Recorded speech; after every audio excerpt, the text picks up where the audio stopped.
Burlar al diablo. Secretos desde la cripta. D. Napoleon Hill. Nota para el lector. Burlar al diablo es el libro más intenso que jamás haya leído. Ante todo, me sentí muy honrada cuando Don Green, presidente de la Fundación Napoleon Hill, confió lo suficientemente en mí como para pedirme que me involucrara en este proyecto. Y entonces leí el manuscrito. No pude conciliar el sueño durante una semana. Escrito en 1938 con una máquina de escribir mecánica por el propio Napoleon Hill, este manuscrito había estado guardado por la familia del maestro durante más de 72 años. ¿Por qué? Porque temían a la respuesta que podría provocar. El valor de Hill para revelar la obra del diablo alrededor de todos nosotros cada día, en nuestras iglesias, escuelas y nuestro sistema político, amenazaba al núcleo de la sociedad tal y como era conocida en ese entonces, y entonces me conmovió una poderosa deducción, que este libro, aunque había sido escrito en 1938, en realidad había sido pensado para publicarse hoy. Había sido pensado para sacudir a nuestra sociedad de hoy. Había sido concebido para ofrecer respuestas durante estos tiempos económicos tan inciertos. Este libro ofrece las claves para que cada uno de nosotros burlemos al diablo en nuestras propias vidas. Nos enseña a trazar un plan de acción para lograrlo y para agregarle valor al mundo que nos rodea durante el proceso. Tal y como Piense y será rico nos ayudó a recuperarnos y a salir adelante después de la Gran Depresión, Burlar al diablo fue escrito para ayudarnos a recuperarnos y a lograr el éxito hoy. Son las propias palabras de Hill. Si bien el manuscrito original era muy extenso, lo edité con cuidadosa precisión para preservar el profundo impacto de este mensaje. En un esfuerzo por destacar ciertos temas, dilucidar sus palabras y demostrar cómo sus predicciones se han convertido en realidad, he añadido mis reflexiones como notas de Charon a lo largo del manuscrito, en un tipo de letra distinto. Esto te permitirá elegir entre leer el libro con mis comentarios o sin ellos. Por favor, disfruta este poderoso libro y compártelo con tus amigos y familiares. El poder en las palabras de Hill puede y cambiará tu vida para siempre. Gracias. Sharon Lechter. Crítica literaria. Prólogo. El Dr. Napoleon Hill es probablemente el más famoso escritor, pensador, evocador y vendedor de libros de autoayuda de todos los tiempos. Te pedimos que pases a la real entrevista con el diablo. Recibirás así el impacto en tu vida sobre quién es él realmente y qué es lo que hace al 98% de las criaturas. Como un estimulador del pensamiento, Hill inicia de inmediato el recorrido por el libro llevándonos biográficamente a través de su vida y de lo que fue significativo y transformador para él. Hill conoció los principios más grandes, más útiles y favorables sobre el planeta para alcanzar el éxito, pero no sabía cómo utilizarlos y aplicarlos con facilidad. Podemos decir que a muchos les sucede lo mismo hoy en día. Es fácil mencionar las palabras y a veces incluso pensar. Se requiere de una profunda y duradera decisión vivir los principios, practicar lo que se predica de muchas maneras. Sharon Lechter nos ilumina con respecto a todo lo que significa al transportarnos a la economía, el pensamiento y el entendimiento de hoy. El objetivo del Dr. Hill era comunicar con claridad una ideología y práctica del éxito personal que estimularía la felicidad duradera. Su guardián interno lo condujo para encontrar su propio arcoíris. Piensa que está siendo puesto a prueba ahora, en uno de los momentos más difíciles que puedas imaginar, al igual que Hill lo estaba durante la Gran Depresión, momento que lo llevó a sentir y actuar con ánimo bajo, situación que fue fatal para su existencia y bienestar, al igual que lo es para ti. Leer este libro tan inspirador puede ayudarte a salir del letargo, la negatividad y guiarte hacia un camino nuevo y más glorioso, hacia un futuro brillante, mejor y gratificante. Al igual que Hill, estás aquí para dominar tus temores y no permitir que ellos te dominen a ti, ser apasionado por elección y decidir lo que deseas ser, hacer, tener y llevarlo a cabo. Conforme redescubras los asombrosos y mágicos hallazgos del Dr. Hill, sabrás y confiarás en que podrás igualarlos y superarlos si así lo deseas, porque no tienes restricciones.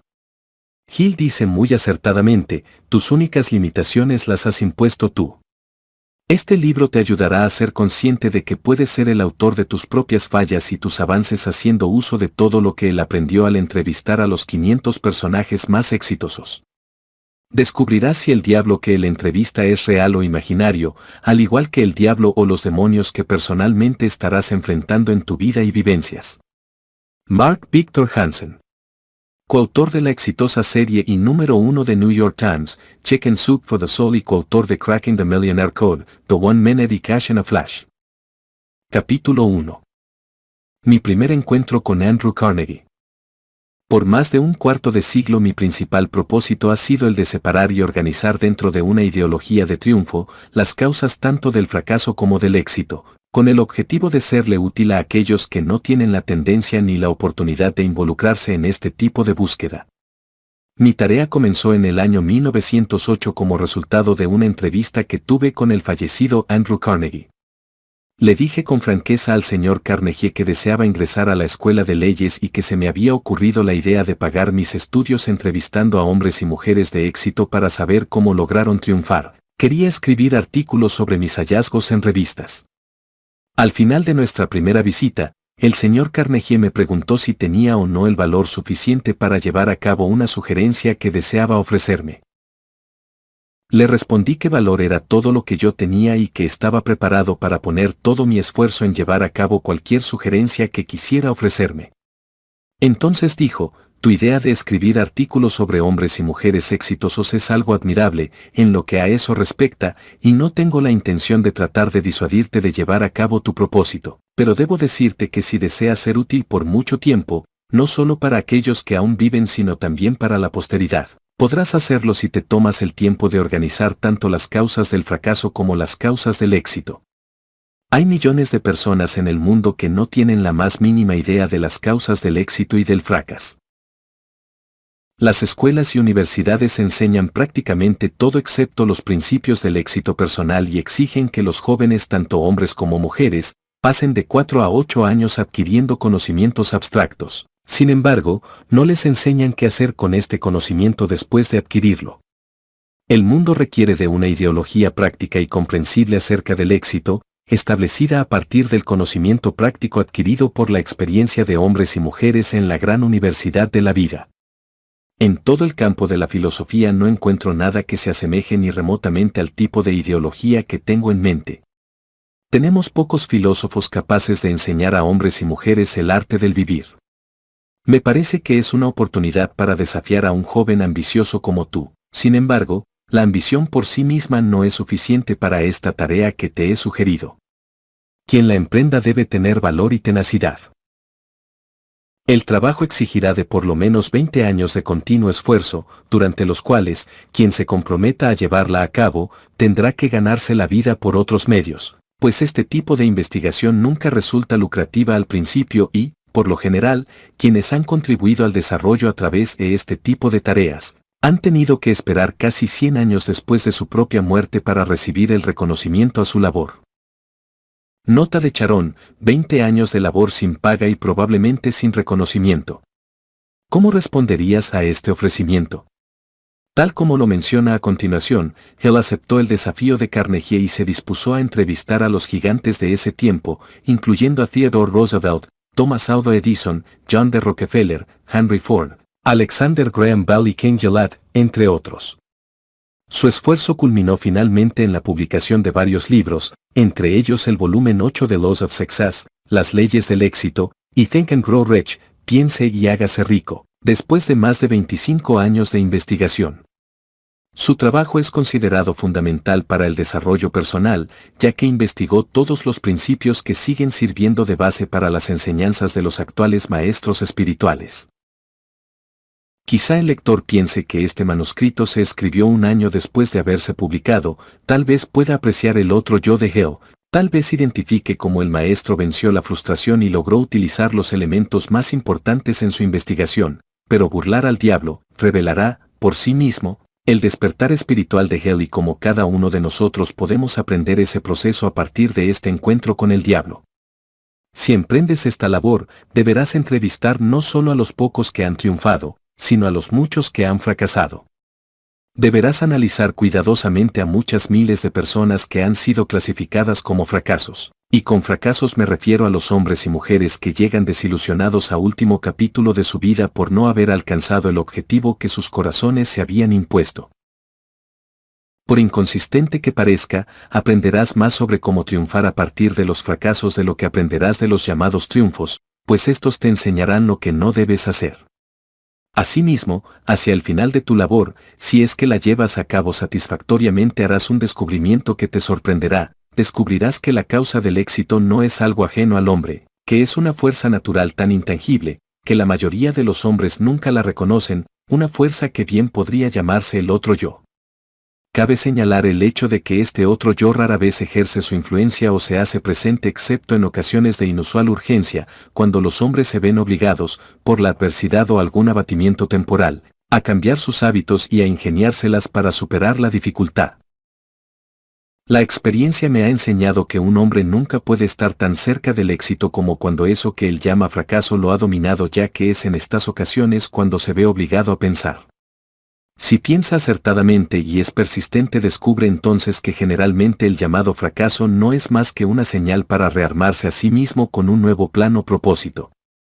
La mayoría de los fracasos se deben a las limitaciones que los hombres mismos instalan en su mente. Si tuviesen el valor de avanzar un paso más, descubrirían su error. Nota de Charón: la mayoría de los fracasos se deben a las limitaciones que los hombres instalan en su mente. La negatividad y la desconfianza en uno mismo pueden ser el principal obstáculo para el éxito. Con la actual depresión económica, muchas de las personas que han hecho lo correcto durante su vida se encuentran ahora, por primera vez, enfrentando una severa adversidad. El mayor obstáculo para su recuperación es su propio miedo y la autodesconfianza que se ha implantado por su reciente experiencia. ¿Acaso has permitido que la actual situación te supere? ¿La autodesconfianza y el autosabotaje han evitado que alcances tus sueños? ¿Eres tu peor enemigo? ¿Abandonarás tu búsqueda cuando estás a solo 1 metro de encontrar el tesoro? Volver a vivir. El diálogo del señor Carnegie remodeló toda mi vida y plantó en mi mente un ardiente propósito que me ha impulsado incesantemente, y esto a pesar del hecho de que yo no tenía más que una vaga idea de lo que él quería decir con el otro yo.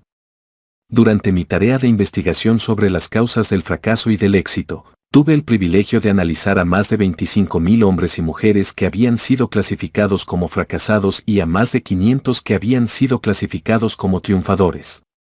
Hace muchos años vislumbré por primera vez a ese otro yo que el señor Carnegie había mencionado. El descubrimiento surgió, tal y como él lo dijo, como resultado de 2 momentos cruciales en mi vida, los cuales conformaron las crisis que me obligaron a ingeniármelas para salir de las dificultades como nunca antes lo había hecho. Ojalá fuera posible describir este hallazgo sin tener que usar el pronombre personal. Sin embargo, es imposible porque es yo a través de experiencias personales de las que no se puede aislar. Para presentarte el panorama completo, tendré que regresar al primero de estos 2 momentos cruciales y llevarte paso a paso hasta este hallazgo.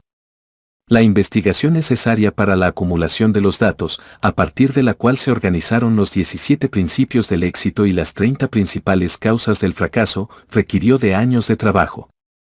Había llegado a la falsa conclusión de que había terminado mi tarea de organizar una completa ideología sobre el éxito personal. Lejos de haber concluido, mi trabajo solo había comenzado. Había erigido el esqueleto de la ideología al organizar los 17 principios del éxito y las 30 principales causas del fracaso, pero ese esqueleto debía que ser cubierto con la carne de la aplicación y la experiencia. Aún más, se le debía otorgar un alma a través de la cual poder inspirar a hombres y mujeres a enfrentar los obstáculos sin evitarlos.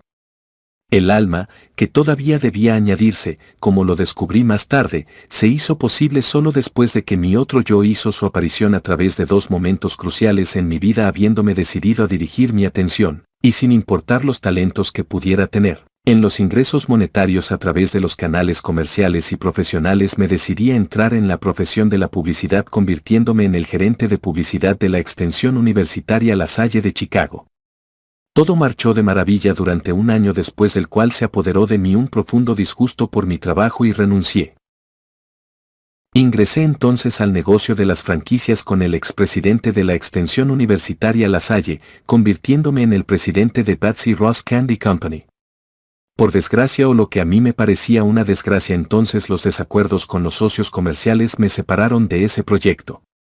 El embrujo de la publicidad seguía en mi sangre e intenté de nuevo darle expresión instituyendo una escuela de publicidad y ventas como parte del Brand and Stratton Business College.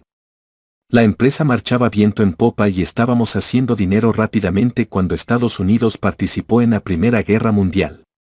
En respuesta a una necesidad interna que las palabras no podrían describir, me alejé de la escuela y me enrolé al servicio del gobierno de Estados Unidos, bajo la dirección personal del presidente Woodrow Wilson, dejando que un negocio perfectamente sólido se desintegrara. El día del armisticio, en 1918, comencé la publicación de la revista The Golden Rule. A pesar del hecho de que no contaba con un centavo de capital, la revista creció rápidamente y pronto obtuvo una circulación mundial de casi $500,000, finalizando su primer año de negocios con una ganancia de $356.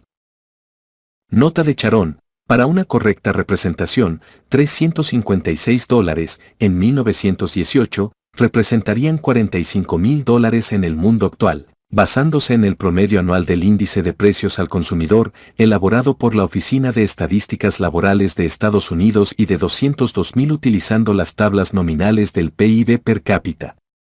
No es una mala ganancia para un primer año de negocios, cuando la gran mayoría de las empresas pierde dinero en su primer año. Unos años después me enteré, por un experimentado editor, que ningún hombre con experiencia en la publicación y distribución de revistas nacionales se propondría iniciar semejante revista con menos de $500,000 de capital. The Golden Rule Magazine y yo estábamos destinados a separarnos. Mientras más triunfábamos, más descontento me sentía hasta que, finalmente, debido a un cúmulo de molestias menores provocadas por los socios del negocio, les hice un regalo de la revista y me retiré. Nota de Charón: este era solo el inicio del amor que yo sentía por las revistas. A The Golden Rule Magazine le siguió su publicación de The Napoleon Hill Magazine. Más tarde se convirtió en el editor de Success Magazine, una revista que se sigue publicando actualmente. Después establecí una escuela de capacitación para agentes de ventas. Mi primer cometido fue capacitar a un ejército de 3,000 personas para una compañía de franquicias, para lo cual obtuve $10 por cada vendedor que cursó mis clases. En 6 meses mi trabajo me había compensado un poco más de $30,000. El éxito, en lo que respecta al dinero, estaba coronando mis esfuerzos con abundancia. De nuevo volví a sentirme intranquilo. No me sentía contento y cada día se hacía más evidente que el dinero nunca me haría feliz. Sin la menor excusa razonable para mis acciones, me retiré y renuncié a un negocio del cual hubiera podido ganar fácilmente un próspero salario. Mis amigos y asociados pensaban que había enloquecido y no se retractaban de decirlo. Francamente me sentí tentado a coincidir con ellos, pero parecía que no había nada que pudiera hacer al respecto. Buscaba la felicidad y no la había encontrado. Al menos esa es la única explicación que podía ofrecer ante mis extrañas acciones. ¿Qué hombre se conoce a sí mismo realmente?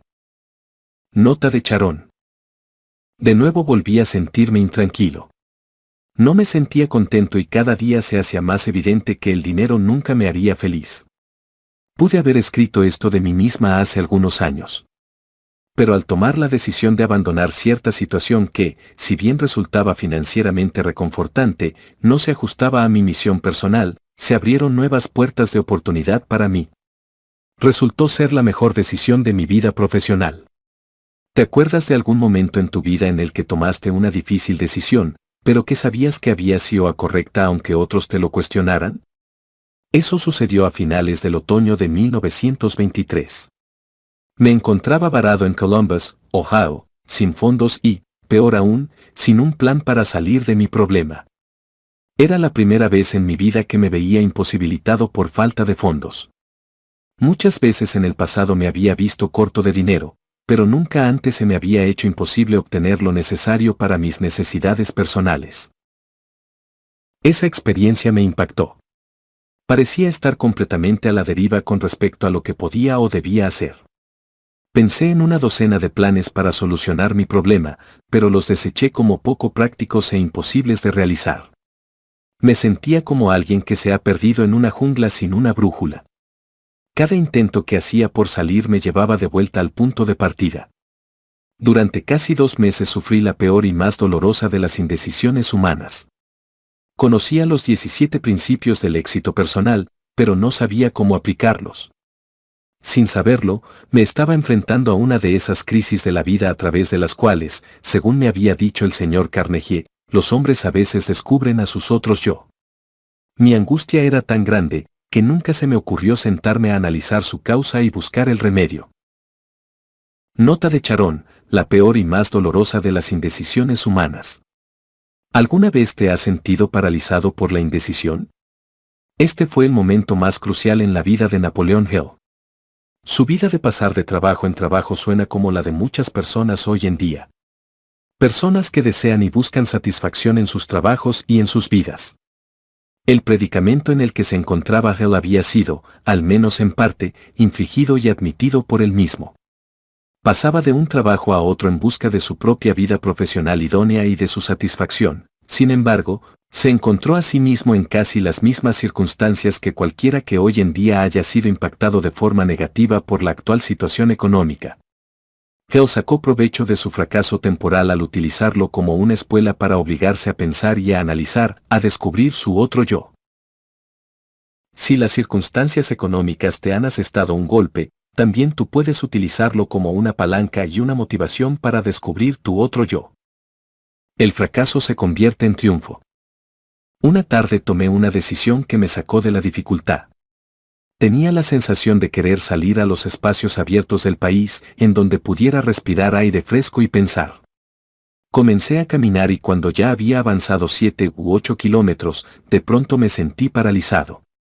Durante varios minutos me quedé ahí parado como si estuviera adherido al camino. Todo a mi alrededor se oscureció y podía escuchar el fuerte sonido de una energía que vibraba a un rango muy alto.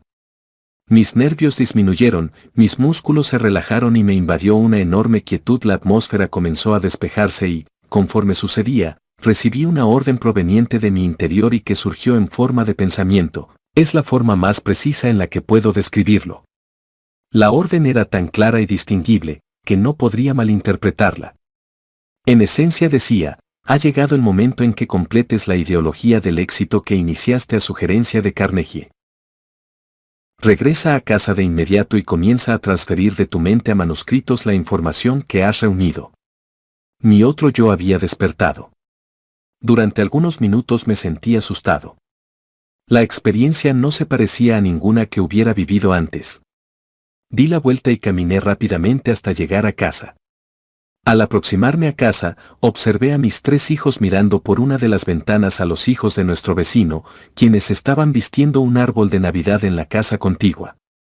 Entonces recordé que era la época navideña. Es más, recordé, con una profunda sensación de angustia que nunca antes había experimentado, que no habría un árbol de Navidad en nuestra casa. La mirada de desilusión en los rostros de mis hijos hizo que me percatara dolorosamente de ese hecho.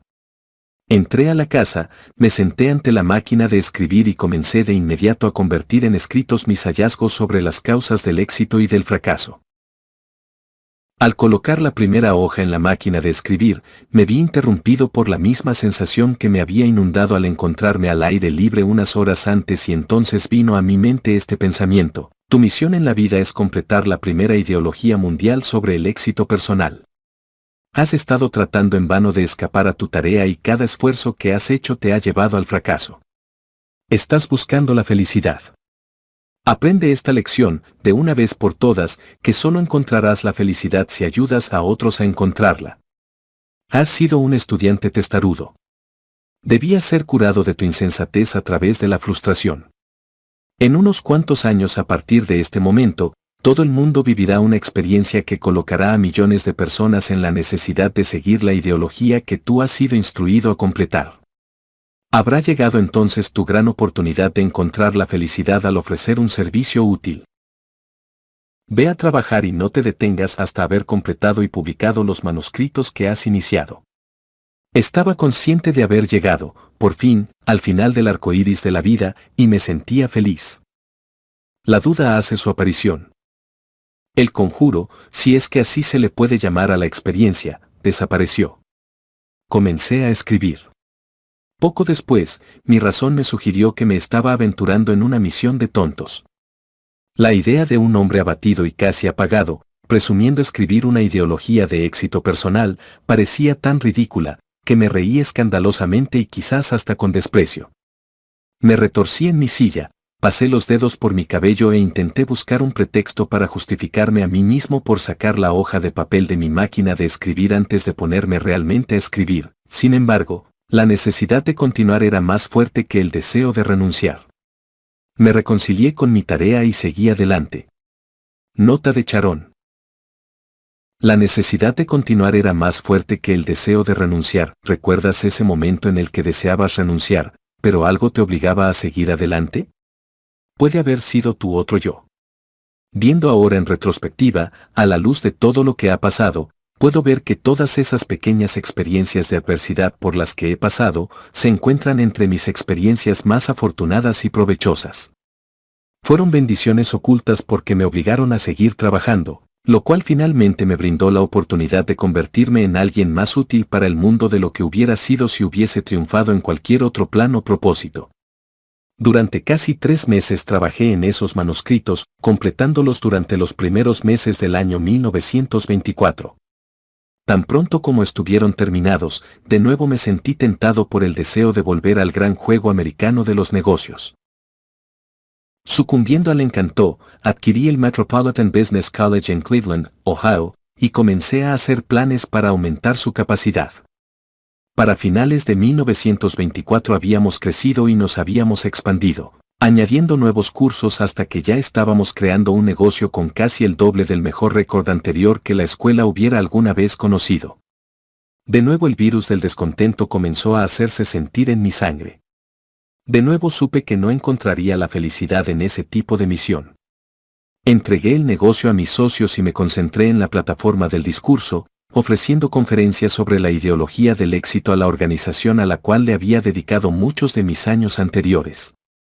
Una noche tenía programada una conferencia en Canton, Ohio. La suerte o lo que a veces parezca configurar el destino de los hombres sin importar cuánto luchen contra él, de nuevo hizo su aparición en el escenario y me colocó frente a frente con una experiencia dolorosa. Entre mi audiencia de Canton se encontraba Don R. Mellett, editor del Daily News de Canton. El señor Mellett se interesó tanto en la ideología del éxito personal sobre la que hablé esa noche, que me invitó a reunirme con él al día siguiente. Esa visita resultó en un acuerdo de sociedad que tendría lugar el primer día del siguiente mes de enero, cuando el señor Mellett planeaba renunciar como editor del Daily News para hacerse cargo del negocio y de la promoción de la ideología sobre la que yo estaba trabajando. Sin embargo, en julio de 1926 el señor Mellett fue asesinado por Pat McDermott, un personaje del inframundo, y por un policía de Canton, Ohio, quienes fueron sentenciados a cadena perpetua. Fue asesinado por exponer en su periódico una conexión entre los contrabandistas y varios miembros de la fuerza policíaca de Canton. Fue uno de los crímenes impactantes que produjo la era de la prohibición.